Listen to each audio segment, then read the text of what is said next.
Hello everybody and welcome back to the Candidly Created YouTube channel. My name is Francisco Estevez and I'm the owner and founder of Candidly Created here in Denver, Colorado. We just wrapped up our in-depth review of the LoupeDeck CT.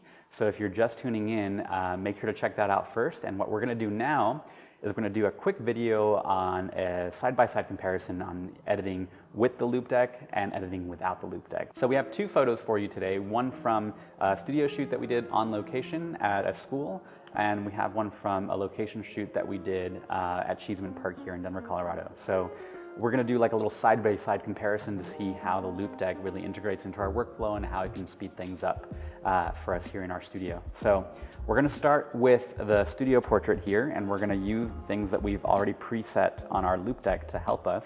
So the first thing we're going to do is go into our crop overlay. Again, that's one button there. And then we're going to go crop size. And we're going to use our mouse here with our keyboard to just make sure that we like where that's sort of arriving at and settling in. And then we use our rotate button there. Perfect. Enter. That looks pretty good. Now we're going to go into our masking shortcut that we've programmed. And then we're going to do select subject, which again is already preset. So we've only really loaded the shortcut to get to this secondary menu. We haven't touched this because it already has almost everything we need. Invert that mask.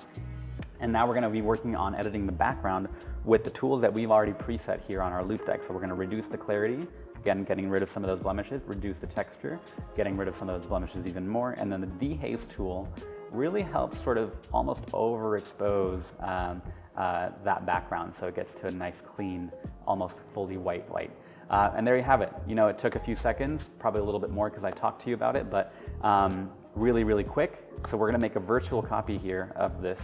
We're going to reset that, and now we're going to show you how we would do it if we brought it into Photoshop to use our actions, which already speed up our workflow in editing backgrounds. And we're going to see a comparison of how long it takes to do that, and you know how it compares in quality at the end of it as well. So first things first, we open it in our Photoshop. First thing we do right now is we're going to extend the background here. So we extend the background there. And we haven't loaded this onto the LoupeDeck, which we could do, but you know, I have programmed here onto my left hand how we can do these quickly. So it's not really necessary. It's still kind of like just clicking one button anyway for me. And I use this hand with the Wacom tablet a lot, so I kind of need it free. So select the background with my action here, apply that Gaussian blur that we like, and then refine subject. And now we're going to go back in with our brush tool and just on the masking layer, just bring back all the edges on the subject, making sure that our subject hasn't been affected with the AI that we use to select it with in our actions, which are available for download in some of the previous editing videos that we've released. So make sure to check that out if you're interested in these actions. They're available for free. And then just, again, paint back in, bring the shadow in, and paint back out some of those blemishes. And there you go, that's pretty much it. So then we flatten it. I've never needed to use those layers, especially for these types of shoots, so I don't need them. Save it, we go back, and now we use the crop overlay with our LoupeDeck.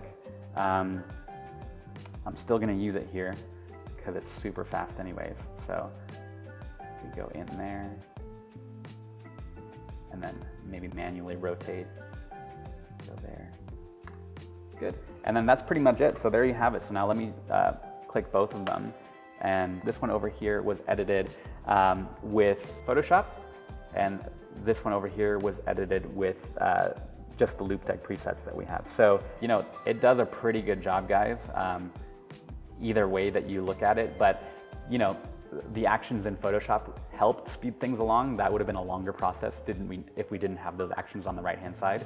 If I didn't have that actions panel, I probably preloaded onto the LoupeDeck to have those actions available for me, but since I already have those little buttons there anyways, it's kind of redundant to do that on the LoupeDeck for me, at least for my workflow in Photoshop. But as you can see, what took like, you know, a minute or so in Photoshop took a few seconds over here in Lightroom. So another great feature that we have here with the LoupeDeck is that you can sync the AI in your masking module. So if you have a lot of these different white background images with subjects, you can copy and paste the AI, but it'll read every single image and do a unique selection for each of those images. So let's create another virtual copy here. So for example here, let's select the masking.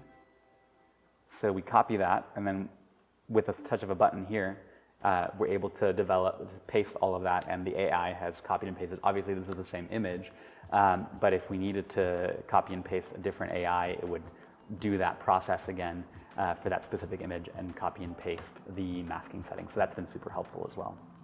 So for this one, we wouldn't necessarily bring it into Lightroom, so it's not much of a comparison. It's just more, let's reset it to normal, okay? And what we would do here is just use your crop, sort of toy with that as we go through. Great, and then we'd go into, which we haven't done, but we are thinking of doing this, is some of these presets that we have here for different types of, profiles, we would probably load in. So some of our favorites, for example, some of these are our favorites here. I'd probably load that in as an action there rather than having to find it and scroll through. I'd just probably put that onto a button for future videos. And then once we do that, I would go into our masking, which if I remember correctly is K, yeah? And then I'd create a new mask, select subject, select invert, and then I could do whatever I wanted here, maybe bring down the exposure of just the background and then add exposure on the foreground, just to isolate that subject a little bit more and sort of play around with the sliders. Or what we can do, and we'll reset it here, so we reset, or we can just use the LoupeDeck for all of that.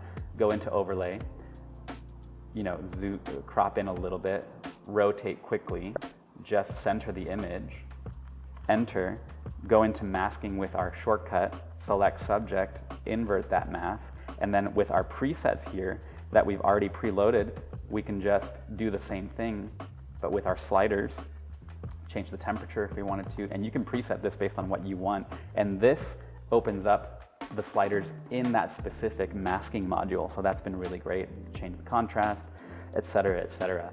So, did it speed up a lot? I'd say about, it sped it up by about half. And it was just a lot more easy to use. And if you're doing a bunch of these, you can again sync those settings across all the different photos that you're taking and make quick adjustments on the go if you don't need to bring it into Photoshop, especially. It's a big time saver. Those were just two quick comparisons of how we can use the LoupeDeck to speed up workflow and on location and in studio. I think quality-wise, they were both similar, especially the ones where we edited the white background. There was almost, I couldn't really tell. I even got confused as to which one was which. So there's not much of a difference there. That said, if I was doing like a private client that had come in for a higher end shoot, I wouldn't feel comfortable, editing the background like that and then going into Photoshop like I did earlier. What I would probably do is I would edit the background with the actions that I have, make sure that I go in and retouch the edges to make sure I'm super careful about all those things. And then, just make sure that when I brought it back in, I used the LoupeDeck to help me out with those fine-tuning elements there, and maybe even then use the masking tool to separate the subject from the background a little bit more or something like that. But for large volume shoots where you have a white background, because that masking AI really only works with white and light gray, it's been really great to use LoupeDeck in conjunction with that, and we're really excited to keep working with it to see how it speeds everything up in our workflow. Well, that does it for our quick comparison of editing a location photo and a studio photo with the LoupeDeck, using it to see how we can speed up that workflow. It definitely did speed it up, especially for the studio shots on white background. Remember, white and light gray are the best to use for this AI masking tool in Lightroom. It doesn't really work that great for colors. So for that, you'll definitely want to download those actions for Photoshop that we've released in earlier videos. But it's definitely a great tool. We're really excited to incorporate it into our workflow. And if you have any comments or questions about the LoupeDeck or our editing workflow or dance photography related questions, make sure to drop them in the comments. We'd love to answer those for you. We want to be a resource for you all with everything that has to do with studio photography and dance photography. So make sure to like, comment, and subscribe to our channel. In our next video, we're going to tackle some of the things that you'll need for on-location dance photography shoots. We do a lot of on-location shooting for recital photos. So if you're interested in learning what we do and how we pack our bags for those shoots and are interested in that industry, be sure to check out our next video. It's going to have everything that we pack into our gear for a remote shoot. So stay tuned.